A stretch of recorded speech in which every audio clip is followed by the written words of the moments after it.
Imagine looking at a clock and not seeing hours, but memories. Imagine realizing time doesn't run, it slips away.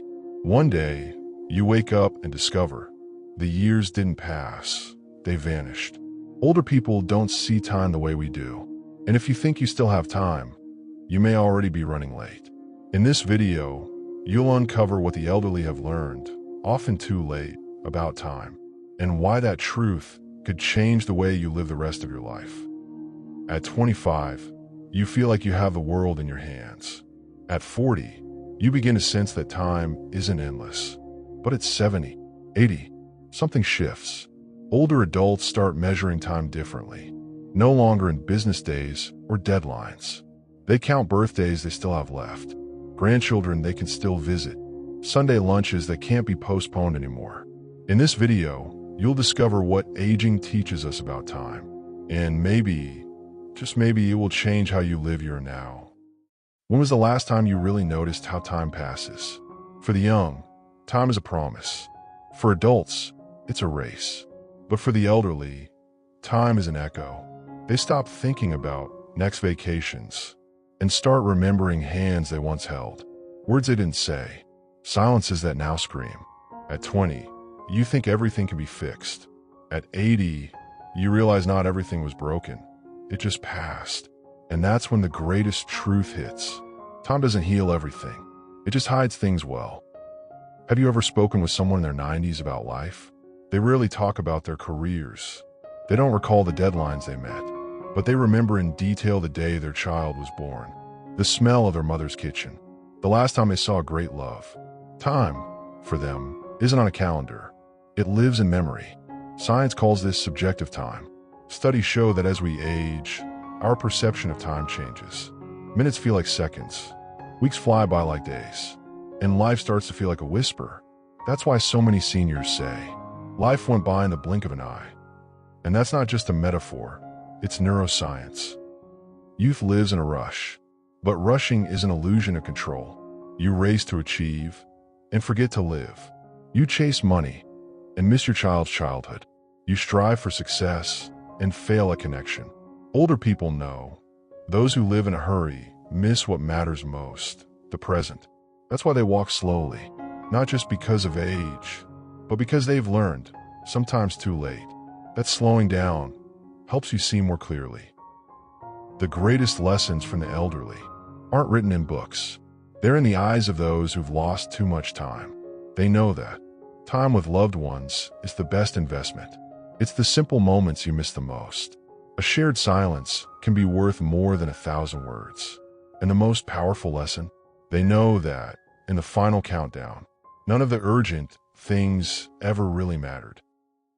Did you know that wristwatches only became common after World War I? Before that, time was felt, not tracked.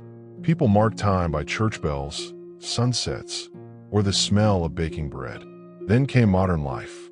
Watches, clocks, schedules, speed. But the elderly, especially those born before digital overload, still remember a time when time was experienced, not measured. Maybe that's why they know time can't be managed. It must be felt, lived, and appreciated. Margaret lost her husband when she was 62. She spent the next decade mourning what they never did.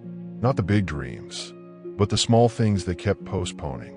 That picnic in the park, that road trip with no destination, the love letters they never wrote. She said, if I could go back, I wouldn't ask for more years. I'd ask for more quiet Sundays with him, sipping tea and laughing over nothing. Margaret didn't grieve the ending. She grieved the spaces in between. John, an 87-year-old retired truck driver from Texas, used to spend weeks away from home, always working. He said it was for the family. But after retiring, he realized he had missed birthdays, first words, and countless ordinary moments that never came back. In an interview, he said something that deeply moved those who heard it. If I had known how little my kids would remember the gifts, and how deeply they'd remember the dinners I missed, I would have traded every extra dollar for one more evening at home. His lesson is simple and powerful. The time you give to being present is worth far more than any present you buy. Elaine, a 91-year-old retired schoolteacher from North Carolina, spent 35 summers saying, "Next year, we'll take that trip." When her husband passed at 70, she realized next year is a fragile promise. Since then, she's been writing heartfelt letters to her grandchildren, urging them to do what their hearts call for, even if it's not perfect, even if they're afraid. You never regret the picnic you went on, only the one you kept postponing. Elaine became a quiet source of wisdom in her small town.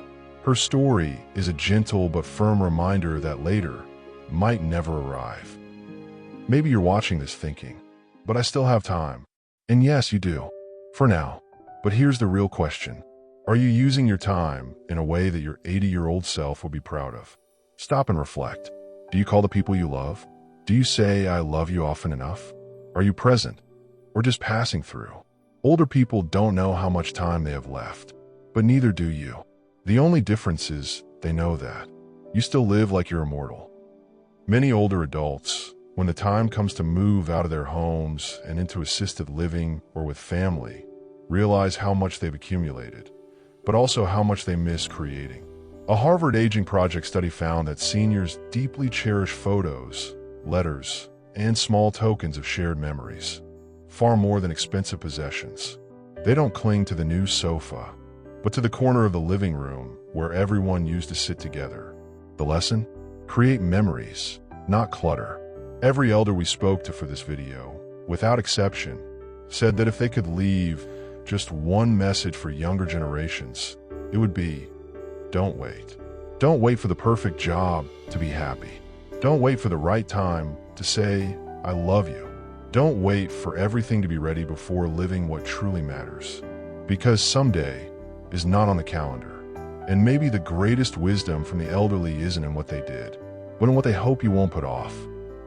Time is the most democratic currency in the world. Every person wakes up with 24 hours, but only the wise use them with intention. Don't wait until you're 70 to realize time doesn't rewind. It doesn't forgive, and it doesn't wait. If this video moved you, share it with someone who needs to hear this. Drop a comment with a memory you cherish, one you never want to forget. And if you still have time, make it count. Because as the elderly often say, time doesn't pass, we pass through it. If stories like this speak to your heart, subscribe to Senior Life Realities. Every week, we bring you stories that can reshape your view of time, life, and connection. And remember, it's never too late until it is.